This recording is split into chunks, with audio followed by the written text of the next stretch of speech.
ہمارے غوث اعظم رضی اللہ تعالیٰ عنہ وہ بھی مجدد نہیں تھے. خواجہ غریب نواز کہاں مجدد تھے؟ داتا علی اجوری کہاں مجدد تھے؟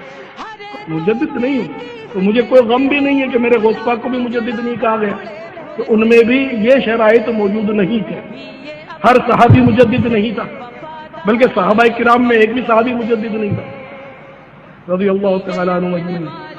حضرت عمر بن عبد العزیز رضی اللہ تعالیٰ عنہ مجدد تھے.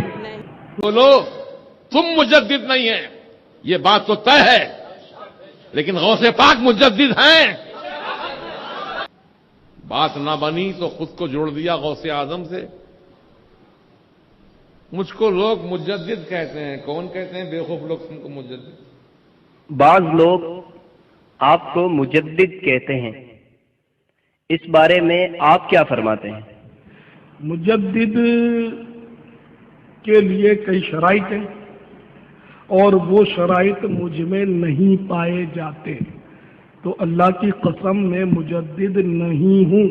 جس نے بولا وہ رجوع کرے اور آئندہ کوئی مجھے مجدد نہ بولا کرے. میں مجدد نہیں ہوں. مجدد کے شرائط ہوتے ہیں.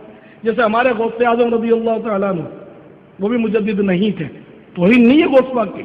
غوث پاک تو ولیوں کے سردار ہیں، مجدد سے بھی بڑے ہیں. کئی مجددین ان کے غلام ہیں، لیکن مجدد نہیں تھے غوث پاک.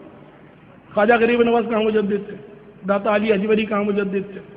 تو ہر شخص ہر عالم یا ہر ولی یا ہر بزرگ یا ہر پیر مجدد نہیں ہوتا. اس کے شرائط ہی الگ ہیں. مثلا مجدد کے لیے ایک شرط یہ کہ اس نے 2 صدیاں پائی ہوں، ایک صدی کا آخر اور دوسری صدی کا آغاز. پھر اس کی دونوں صدیوں میں شہرت ہونی چاہیے. دونوں صدیوں میں دین کی خدمت کے حوالے سے شہرت ہونا ضروری ہے. نہ مجدد بننے کی کوئی مطلب تڑپ ہونی چاہیے. ہمیں اللہ کی رضا چاہیے، اور اللہ کی رضا کے لیے مجدد ہونا شرط نہیں، ورنہ سارے مجدد بننے کے چکر میں پڑ جائیں گے. تو یہ جتنے بھی بیٹھے ان میں سے تو شاید کوئی بھی مجدد نہیں ہو سکتا، اس لیے کہ 1422 سن ہجری ہے نا. تو 22 سال سے اگر بڑے بھی ہیں جو اسلامی بھائی، تو اس صدی میں تو بچے بچے تھے ہی. تو یہ مجدد نہیں تھے. علماء نہیں ہیں ہم لوگ. عالم ہونا شرط ہے اس کے لیے، اور اس کی علمی خدمات، دینی خدمات، علمی خدمات ایسی ہوں اور بہت بڑا عالم ہو. وہ دونوں صدیوں میں علمی خدمات اور دینی خدمات کے حوالے سے اس کی شہرت ہونی چاہیے. تو وہ میرے میں نہیں ہے خوبیاں. تو مجھے مجدد نہ کہا کریں. میں انکساری نہیں کر رہا، میں حقیقت کا اعتراف کر رہا ہوں. مجدد نہیں ہوں. تو مجھے کوئی غم بھی نہیں ہے کہ میرے غوث پاک کو بھی مجدد نہیں کہا گیا. تو ان میں بھی یہ شرائط موجود نہیں تھے.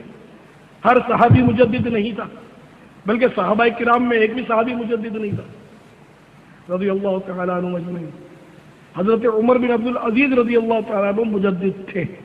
تو شرائط ان میں پائے گئے نا. تو اس لیے مجدد نہ کہا کریں مجھے.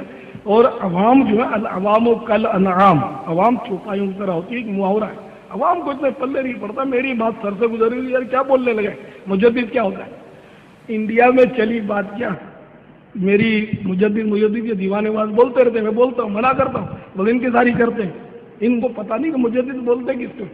جب میں نے کہہ دیا غوث پاک بھی مجدد نہیں تھے، تو اب انکساری کا ہے کہ میں اپنی انکساری کے لیے کیا غوث پاک کو برا بلا بنوں گا، معاذ اللہ. تو مجدد ہونا شرف کی بات ضرور ہے، لیکن ہر ایک مجدد ہوتا نہیں، اس کی شرائط ہے. تو اس میں کوئی توہین تھوڑی ہوگی.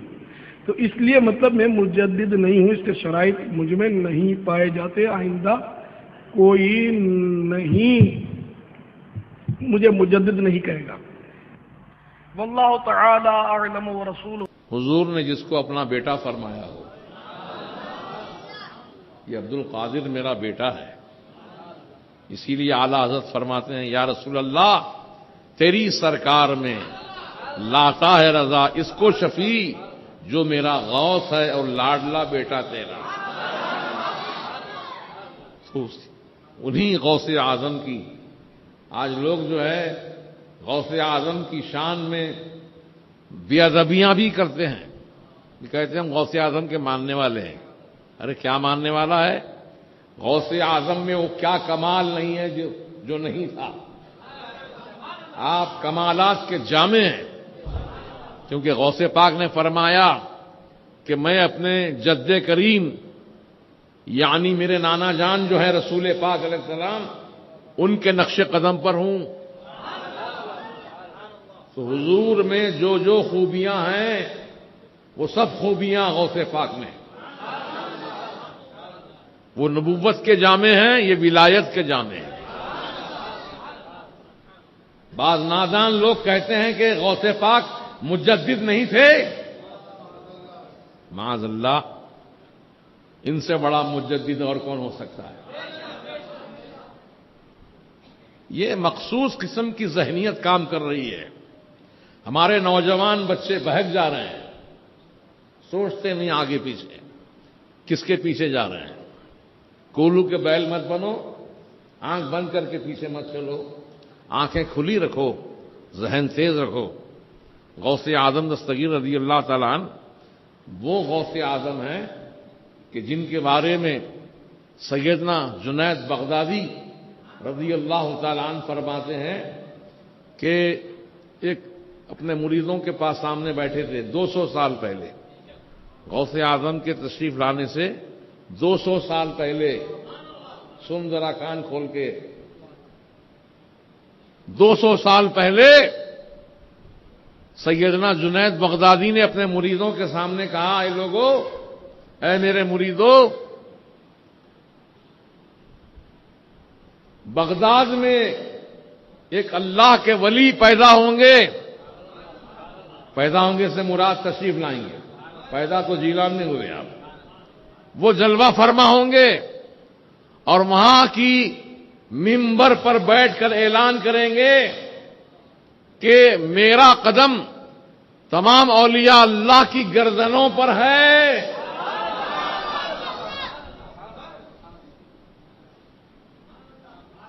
اے میرے مریدو، ابھی آئے نہیں ہو، 200 سال کے بعد آئیں گے. اور کرو، اے میرے مریدو، تم سب گواہ رہنا، میں تم سب کے سامنے تم کو گواہ بنا کر اپنا سر جھکا کر غوث اعظم کے قدم کو قبول کرتا ہوں. وہ غوث اعظم بڑے بڑے اولیاء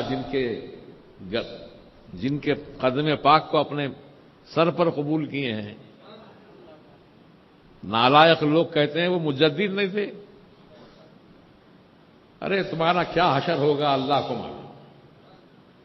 اتنے بڑے بڑے بول مت بولو، تم مجدد نہیں ہیں، یہ بات تو طے ہے، لیکن غوث پاک مجدد ہیں.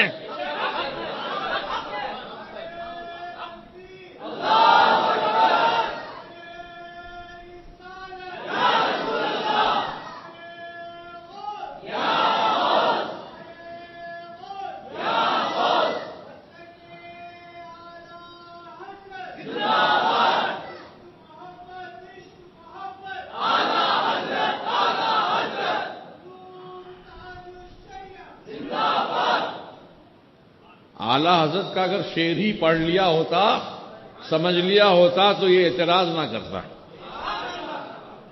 واہ کیا مرتبہ غوث بالا تیرا، واہ کیا مرتبہ اے غوث بالا تیرا. اب بالا میں سب آ گئے.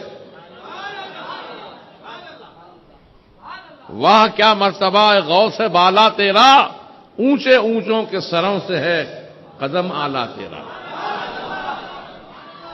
سر بھلا کوئی کیا جانے کہ ہے کیسا تیرا، اولیاء ملتے ہیں آنکھیں وہ ہے تلوا تیرا.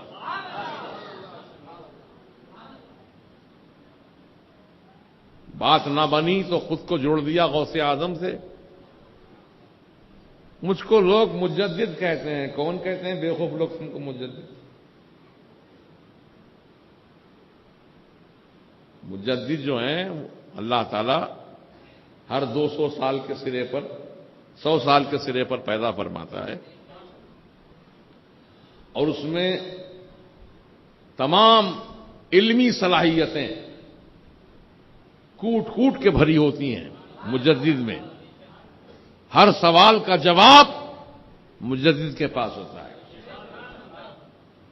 لا ینحل مسائل، جو مسئلے عام مفتیوں سے مولویوں سے حل نہ ہوں، مجدد اس کو چٹکی بجاتے حل کر دیتا ہے، وہ مجدد ہے۔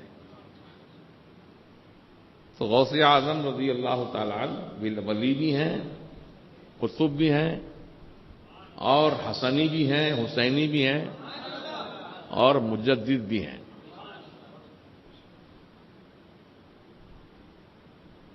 مجدد کا کام، سب سے بڑا کام کیا ہوتا ہے سن لو، دین کی تجدید کرنا۔ تجدید کے معنی رینیول، جیسے آپ پاسپورٹ بنا لیے، 20 سال کا پاسپورٹ بنا، 20 سال ہو گئے بن کر، تو پھر کیا کرنا ہے آپ کو؟ رینیول کرانا۔ اس کو کہتے ہیں عربی میں تجدید، تے جیم دال یہ دال۔ تجدید کے معنی پھر نیا کرنا، پھر پرانے کو نیا کرنا۔ تجدید کے معنی ہے نیا کرنا، پرانے کو نیا کرنا۔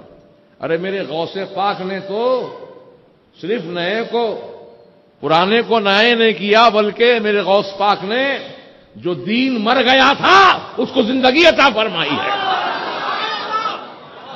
اس لیے آپ کو محی الدین کہا جاتا ہے۔ انل جیلی وہ محی الدین اسمی وعلامی علی رأس الجبالی، میں جیلان کا رہنے والا ہوں، میرا نام محی الدین ہے، اور میرے نام کے جھنڈے پہاڑوں کی چوٹیوں پہ لہرا رہے ہیں۔ دین کی تجدید ہی نہیں بلکہ دین کو